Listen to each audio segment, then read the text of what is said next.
Good day mga Lods. So Coach Frankie Lim ng Inlex Road Warriors ay nagbabadyang palitan bilang head coach ng Kupunan at labanang Barangay Ginebra San Miguel versus Meralco Bulls sa PBE Philippine Cup Semifinals ay abanti na ang Bulls 2-1 sa serye. At ang secret weapons ni Coach Ying Giao ay papaglaruin na kaya dito sa Game 4 kontra sa San Miguel Bermen dahil nabaon na nga sa 0-3 itong Rain or Shine Elasto Painters. Ito ngayon mga Lods ang ating pag-uusapan sa video nating ito. Ngunit kung bago ka pa lang sa aking munting YouTube channel ay humingi po ako ng like, share and subscribe. Maraming salamat. So ayon nga dito sa report ng Spin.ph ni Sir Homer Sison, coaching change in the offing at Inlex.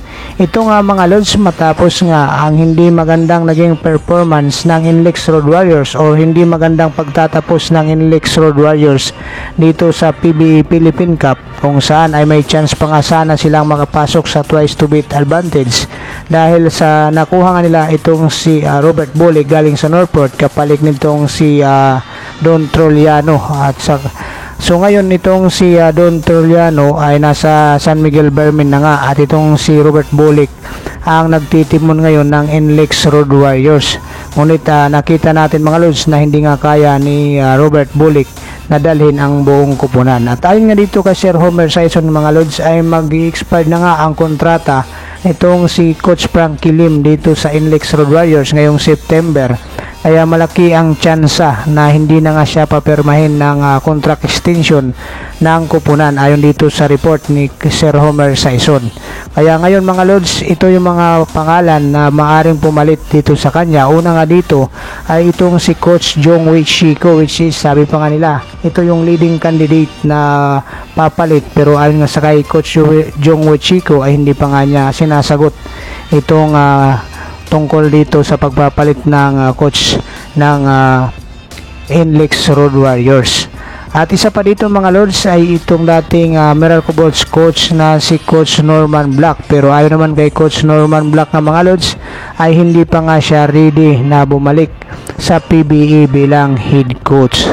So antabayanan natin mga Lods kung sino ang papalit dito kay Coach Frankie Lim kung sakasakali nga ay hindi na ito pa-renewyhin ng kanyang kontrata. At itong si Robert Bulik naman mga Lods, kung patuloy nga silang magsasama ni Coach Frankie Lim dahil alam natin na narurumored na rin itong si Robert Bulik papunta dito sa TNT Tropang Giga. So dito nga mga Lods ay magpapaubaya nga muli itong Inlex Road Warriors o magpapatuloy pa rin sila dito kay Robert Bulik at kay Coach Frankie Lim. So ito nga mga Lods ang ating aabangan next season ng PBE. So ngayon puntahan naman natin mga Lods itong ating pangalawang PBE updates. Ito naman ay sa labanan ng Barangay Ginebra San Miguel at Meralco Bulls kung saan ay lamang na nga 2-1 itong Meralco Bulls sa kanilang PBE Semifinal Series ayon sa report ni Sir Ruben Terrado. So itong mga Lods ay naganap sa Dasmariñas City ang Game 3 kung saan ay tinalo nga ng Meralco Bulls ang Barangay Ginebra San Miguel sa score na 87-80. So dito nga mga Lods ay worried na nga itong si Coach Tim Kun sa kanyang Kupunan dahil nadalawahang sunod nga sila ng talo nitong Meralco Bulls ni Coach Luigi Trillo. Kaya hindi nga maiwasan na magalit o ma-hype na nga itong si Coach Tim Kun sa nangyayari sa kanyang Kupunan dahil nga sa minsan nga itong Kupunan ay bihira nga ito matalo ng dalawang sunod. Ngunit dito nga ay nalasap nga nila ito dito sa kanilang rival na Meralco Bulls. So ang Meralco Bulls naman mga Lods ay nagpapatuloy ng pamamayagpag dito sa semifinals sa pangunguna nga nitong si Alin Maliksi na may score nga ng 16 points dito sa Game 3 at 50% ang kanyang shooting sa 3-point shot. So 6 na 3-point shot ang tinira niya, 3 dito mga Lods ang naipasok. At tinulungan na naman siya dito ni Chris Newsam na may score ng 14 points. Para naman dito sa natalong Barangay Ginebra San Miguel, pinangunahan naman ito ni Japit Aguilar nga mga Lods na mayroong 15 points at 9 rebounds kasama si itong si Maverick Ahanmisi na mayroong 13 points. Pero itong dalawang player nga lang mga Lods ang magandang opensiba ng pinakita dito sa laban dito sa Cavite. dahil itong naging score naman nitong si Christian Hardiner matapos score ito ng 41 points sa game 2 ay nalimitahan lamang ito ng 10 puntos dito nga sa game 3 at mayroon lang siyang 30% shooting from the field. At isa pa dito na nawawala para sa Barangay Ginebra San Miguel nga mga lods ay itong kanilang dating MVP na si Scotty Thompson.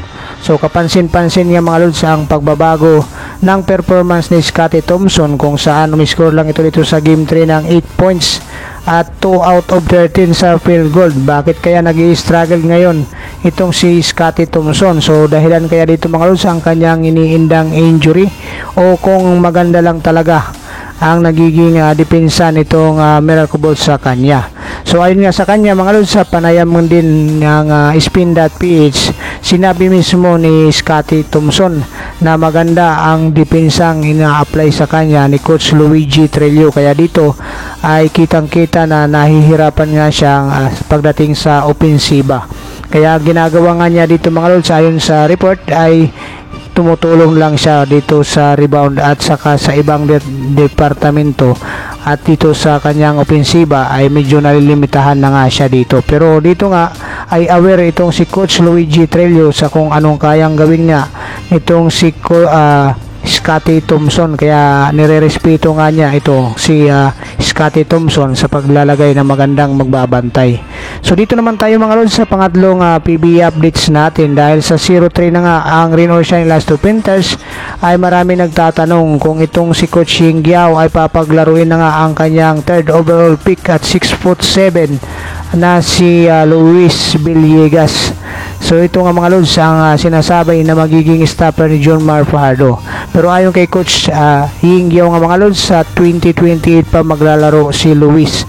So ito ay medyo yung pajuk nga niyang sagot. So ayon pa nga sa kanya, dahil itong si Villegas, kung ito ay malusog nga lang at walang iniindang injury, ito ay malaking suporta para sa Las Panthers pagdating dito kay John Mar Fajardo. Dahil sa tingin natin nga mga lods ay itong si Bobelga at saka itong si Keith Dato ay nahihirapan dito sa semifinals para depensahan itong 7-time MVP ng San Miguel na si John Mar Fajardo. So ito rin ang pananaw ni Coach Ying Giao na sa ngayon nga unstoppable nga pagdating sa painted area itong si John Mar Fajardo.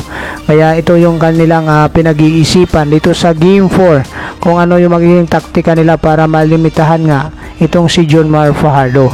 At alam naman natin mga lods, itong San Miguel Bearmen is 1 win away na lang para makabalik ulit dito sa PBA Philippine Cup Finals.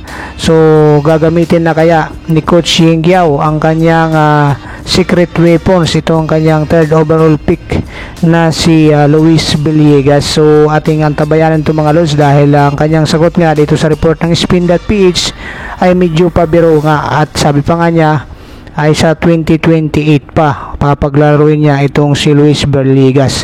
So malay natin nga mga lods ay maglaro ito dito sa game 4 dahil kinakailangan nga nila ng panalo. So maraming salamat mga lods, God bless you all.